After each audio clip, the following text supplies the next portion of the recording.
कोसली से भाजपा विधायक लक्ष्मण सिंह यादव ने पूर्व मुख्यमंत्री भूपेंद्र सिंह हुड्डा द्वारा अब की बार 400 पार के नारे पर तंज कसने पर उन्हें आड़े हाथ लेते हुए कहा, भूपेंद्र सिंह हुड्डा क्या कहता है इस पर नहीं करना चाहिए गौर, वही नारा देने का होता है आधार।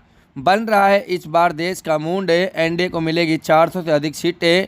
वहीं हुड्डा के समय क्षेत्रवाद रहा हावी, कांग्रेस के शासन में रेवड़ी की तरह बढ़ती थी नौकरी। 400 पार हमारी जो है एनडीए की आएंगी, इसमें कोई दो राय नहीं। आज देश का मूड ये बता रहा है।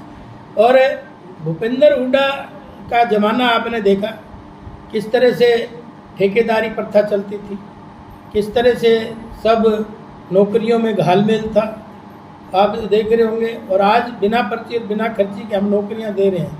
आज मेरी विधानसभा में जो पीछे लिस्ट आई थी क्लास 3 की, 300 बच्चे लगे।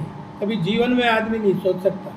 पहले तो एमएलए एमपीओ को रेवड़ियाँ बांट दी जाती थी 5-5, 10-10, वो अपने चहेतों को लगाते थे। लेकिन आज ये पहली बार एक बहुत बड़ा परिवर्तन हरियाणा में आया है। और कोई ऐसी लिस्ट नहीं जिसमें मेरी विधानसभा कोसली का भागीदारी बहुत ज़्यादा ना हो। पिछले दिनों 27 इंस्पेक्टर लगे रेवाड़ी जिले के, उसमें से भी आपको देखा 17 सब इंस्पेक्टर लगे थे कोसली के। इसी तरह से चाहे पटवारियों की भर्ती हो, चाहे वो कांस्टेबल की भर्ती हो, तो हर उस भर्ती में इतना ज़्यादा हिस्सा मिला है, इसमें कतई दो राय नहीं। अगर ईमानदारी से हुए तभी मिला है।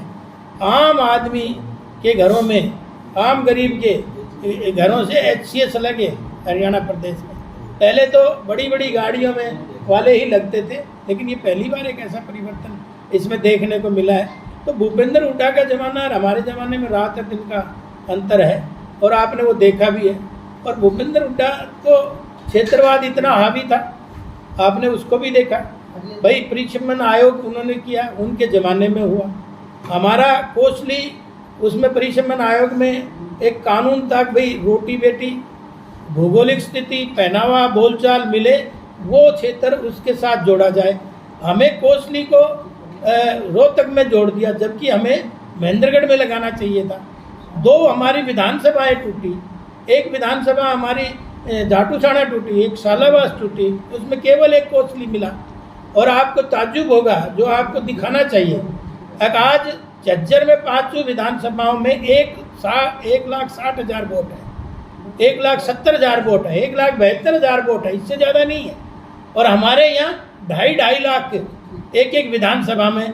तो मैं पूछना चाहता हूँ, बढ़नी यहाँ चाहिए थी, वहाँ बढ़नी चाहिए थी। तो ये इन्होंने तो क्षेत्रवाद किया है, भाई भतीजावाद। जैसा मुंह देखा वैसा तिलक करा। वो राज की व्यवस्थाएं थोड़ी होती हैं। और एक और बड़ी बात बता देता हूँ, ये व्यवस्था चलाने का काम नहीं करते।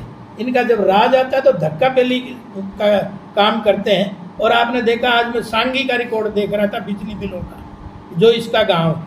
सांगी में आज 70% लोग इलेक्ट्रिक लॉस है, और गांव में आसपास नहीं है।